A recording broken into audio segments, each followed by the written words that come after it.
There are Igbo people who will tell you that they are not Igbo and we call them traitors. But in 1967, soldiers lined up their men in a village square and shot them for being Igbo. I am talking about Asaba, that is on the west side of the Niger, facing Onitsha. Asaba was not even Biafra. They were Igbo, but they were not part of the secession. They were outside the whole thing, but that did not matter to anybody. By 1967, soldiers arrived, went from compound to compound, dragging out men and boys, shooting them and calling them Biafran sympathizers. By the third day, hundreds of people were already dead. So the elders sat down and they were watching their sons die one by one. Then they thought to themselves, maybe if we show these people that we are loyal, maybe they will stop.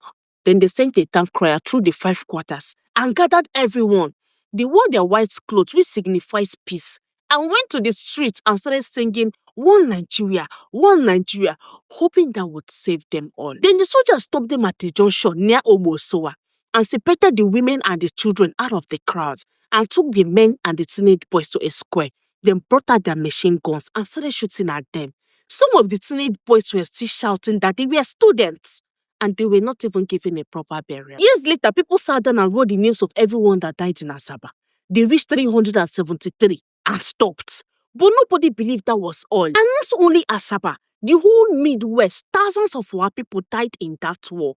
But nobody talks about it because everything anyone remembers about Biafra happens on the other side of the river. And the soldiers did not leave. They stayed for months and the town was destroyed. People ran away from their homes until 1970. Anioma never asked for that war. And when the Biafran army crossed that bridge to Lagos, on their way coming back, they blew up the bridge so that nobody will follow them.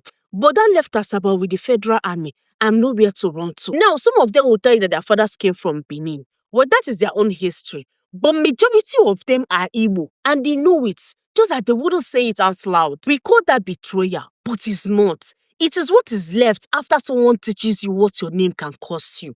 And that is why I hold on to what is ours tightly, because a lot of it is slipping away from our fingers. And that is why I have gathered over 1,000 of our Igbo names with the meanings and the stories they carry. If you want to hold on to a piece of what is yours, then the link is in the bio.